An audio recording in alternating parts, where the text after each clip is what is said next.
This message is going to find exactly who is meant to receive it. I don't know how to do it. The algorithm is doing it now. And so my algorithm has been employed by the Most High God to bring these messages to exactly who needs them at exactly the right time. Hi, everyone. If you're new to my channel, welcome. If you're a returning visitor, welcome back. This is Illumination Spiritual Center, Illumination Church, where I see why God chose me. Hi, I'm the chosen one. My name is Gademshe, and I'm God's son, just to shine the light on everyone. And so today we're going to be discussing more about these shadow energies. For the last couple of days, as we move into this new moon here in, what's it called, Father? Cancer. There's been a lot of emotional, energetic roller coasters. You may have had some digestion issues, or you may have had some digestion things going on right now, because digestive energy reflects on the quality of processing something or being able to experience the process of something. And so emotions very much tied deeply with food and consumption. A lot of times when someone is emotionally dysregulated, they find comfort in food. You may be this person I'm speaking of right now. Somebody's like really loving these chewy breads and all these type of things, like them croissants. I don't know who really like the croissants, but you know, that's something that somebody likes a lot. Donuts, I'm sensing in here. Also like these sweet glazed, what are these things? You may be finding you're having a sugar overload. You're taking a lot of sugar in, because when we're looking for comfort and we don't have it, psychologically we acquire it through food and sensation. So we choose foods that give us feelings. This is something that needs to kind of be considered so that we can live in a true state of regulation. Otherwise, our food cravings are going to be running our life. And if you're going to be a true sovereign, true spiritual being, true embodiment of Christ the Lord, you cannot have nothing running you beside the Father. I mean, that's a good summary for sovereignty. You know what I'm saying? So that being said, we're going to tap in with the energies. And I'm going to talk to you guys to see what's popping in here for the collective. We're going to look first in the Shadow Healers Oracle. If you like any of these cards, send me an email and let me know which cards you like. Right now, we are working through some of the guidebooks. So we'll have more available on the website, or you can go to lightpower.com/cards to get yours. So, Father, what do you want me to share here with our collective about our shadows and how we can govern our shadows with the truth of love, life, and intelligence? Hold on. So a lot of I'm sensing right now in the spirit, before I even look at what's coming out, when we have experiences with our parental figures and we don't ever rectify them or bring them into coherence for ourselves, like basically have therapy or look and investigate our childhood and look at patterns just so that we can come to a closure, we walk around with an open wound. I'm hearing that. And if you are never able to really feel like content with yourself, then we have to investigate. You know what I'm saying? You have to investigate. So, Father, what's here for a collective? All right, Lord, you ain't playing no games, huh? Talk to me, Father. I was just telling y'all, if you don't have these things closured with the family members, the biological family and all these things, it's just an open wound walking around with it. Now look at that. Shame. Now shame is one of the triple threats. You know what I'm saying? Shame, fear, and guilt. Them triplets. Them all related kids. You feel me? This is talking about repressed emotion. I was just talking to you guys about how if we're not doing this work on ourselves, we're walking around with an open wound, and we are keeping the wound open by repressing the energy or the emotion. Father, is there anything else you want me to use to continue to relaying this? Is there anything else? We have jealousy coming out. And we have unmet needs as a child. Your parents may have been jealous of you, which sucks, because you came from them. Well, you came from the Father, the Most High God, but you came past way through them. So they should just be celebrating you. That would make the most sense. But who I'm reading for at this moment, they wasn't doing that. They wanted you to struggle a little bit because they was relating to it. They knew the struggle, so they was like, well, that's what it is. Instead of making it easier for you, they thought you're supposed to go through the same shit they went through. So they felt judged, shamed, and ridiculed by their biological families. They wanted you to experience that same shit. I'm seeing here there was unmet needs as a child as well. It's like, just give me what I'm supposed to experience, please. It's like, why do you need to beg for the oxygen in which you breathe? Why should you beg for the sunlight that shines so for free? It's like the love of a family, the love of a parent, the love of a dad or a mom. It shouldn't be asked for. Once you ask for it, it's no longer love. Now you're thinking about if you should give it to me or not. Love is unconditional giving. The son is the only example. That's why I am the son. I told y'all this, but at the same time, the son is here speaking of himself. Unmet needs. And this was the energy of jealousy. See, they was jealous because they didn't want you to be the one who receives the light. They didn't want the light to be shining on you like that. They felt like your light was a little bit brighter than everybody else's. So how come they supposed to be the one? How come they deserve to be the one with? Trying to get this to be all crystal clear, but it's not doing it. Anyways, there it is, jealousy. There you guys. You can see pretty much. Anyways. So that's the energy. Now, it's very unfortunate when we're experiencing this at home, especially with the people that we want to love the most. Because then it makes it really hard to love them the way we would like to. Overcompensation. Huh. Wow. This is energy, bro. Let me know in the comments if this message is for you. Drop in the comments, I resonate with this, if this is really for you. Because I'm seeing the overcompensation for the simple fact that your needs were never met. So you always trying to overgive so that somebody gives you what you already deserve, baseline, basic, like bare minimum. You always overperforming so that you can receive the bare minimum. To the extent where when you receive it, you don't even feel like you deserve the good that you get. So imposter syndrome is showing up. Even though imposter syndrome normally shows up in the area when we're talking about career performance or who you see yourself as, right? And then you don't operate like that because you have opportunity and then the old version of yourself come back in. But it's like, even when you're being given the love that you feel like you deserve, you still feel like you need to work for that shit first. I'm just chuckling and giggling, but this is not funny, for real, for real. That's not good energy because it needs to be transmuted.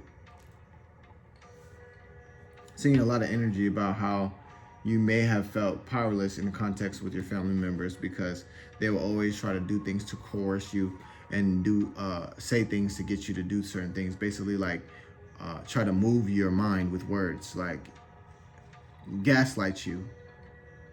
Like, I was gonna take care of it, but I had to do this and had to do that. And they'd be like, oh, so you say so-and-so is more important than our family?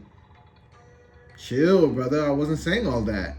I was just saying that I was gonna do it, but this happened, so my attention got distracted. It's nothing about what's more important. It's nothing like that. But they would use words to get you to say, to seem like you said something you didn't say. Coercive, control. Look at this. Manipulation. See what I'm saying?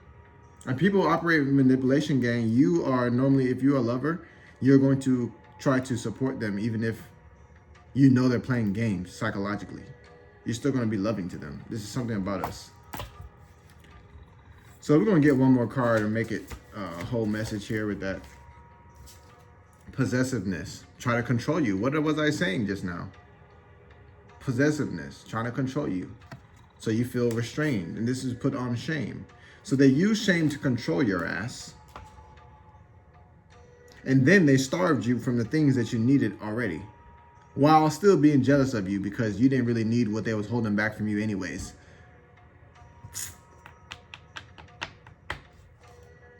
I feel like I can relate to this message. So if you feel like you relate to this message or resonates, drop in the comments, let me know. Father, is there anything else for this? I think that's it.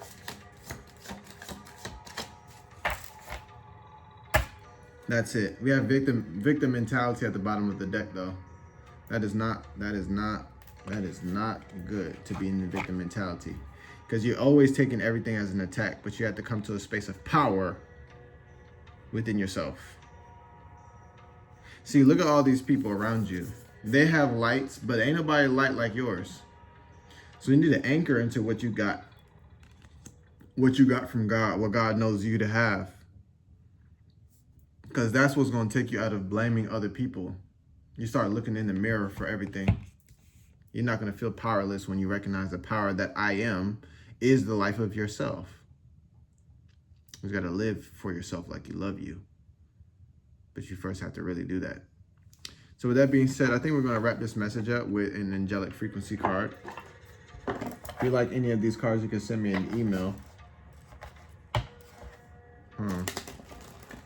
And if you're actually experiencing this on a real level and you feel like you don't have anybody to communicate with about it, send me a DM on Instagram. Or you can book one-on-one on my calendar. Because I know how it gets, especially with family members. And then it's like as soon as you start thinking of talking to somebody about it, they're not really willing to listen. They want to tell you how. I'm not like that because I know what I know what is needed. People have to come to their own conclusions. I thought that I was meant to save my family members because that's what I felt like in my heart. After trying this over years and years and years and years and years, playing 10 dimes, 20 dimes, 30 dimes, I was like, Lord, I don't know how much longer I can do this. And then they let me down. So then I didn't feel like doing it anymore. But I realized I wasn't meant to be doing that anyway.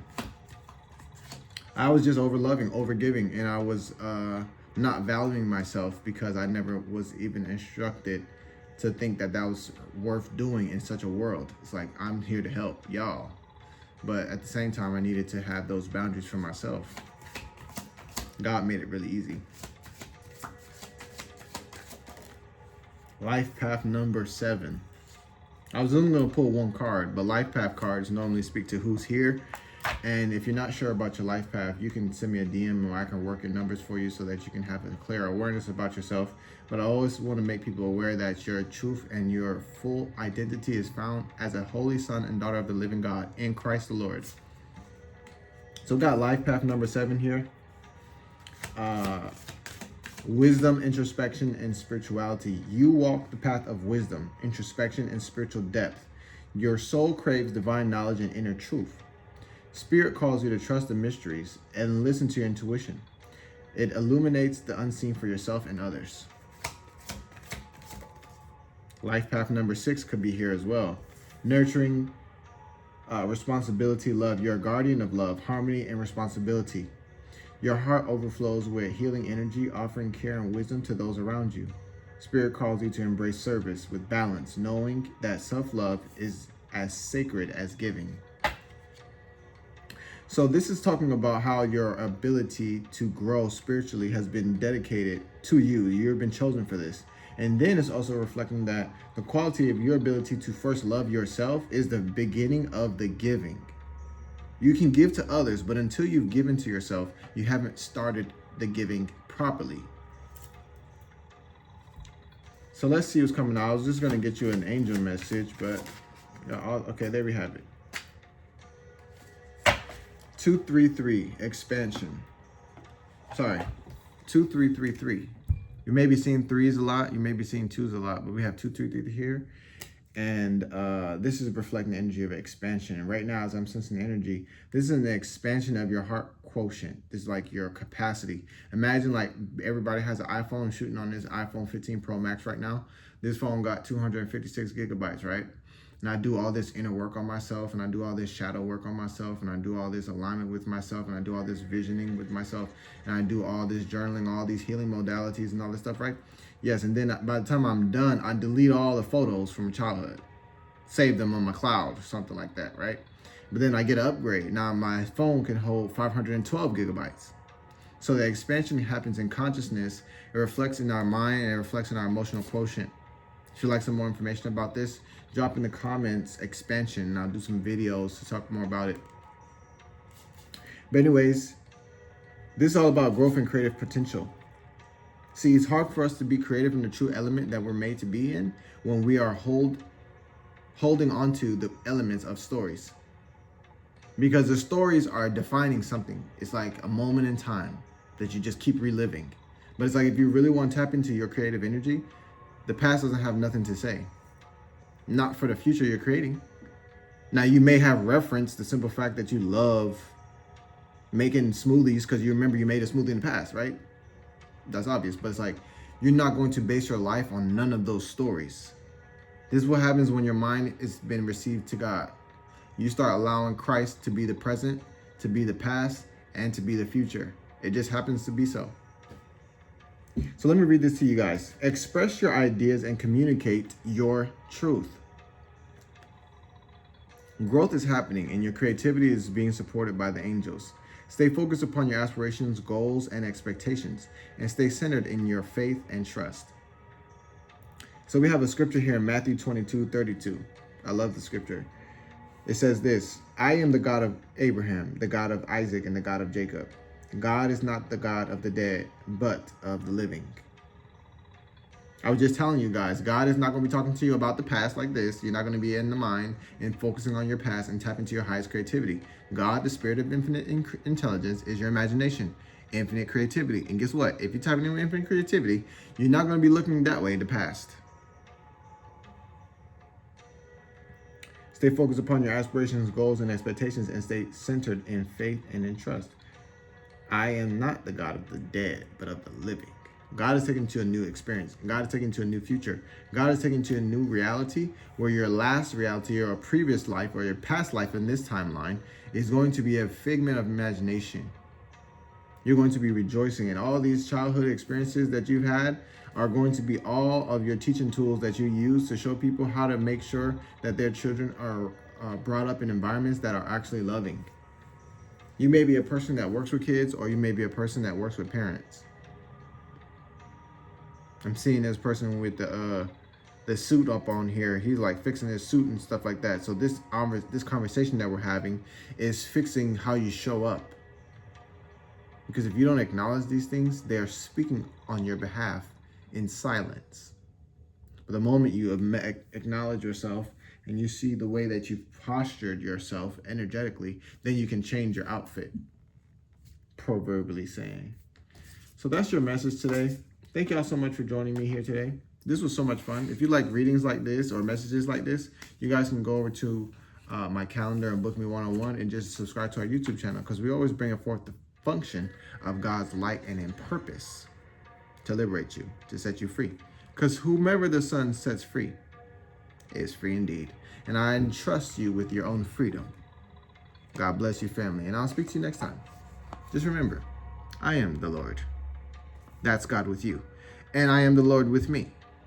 My name is Gademshe, and I'm just here to be about the Father's business and let everybody watch. I'll see you in the next video. Until next time, peace.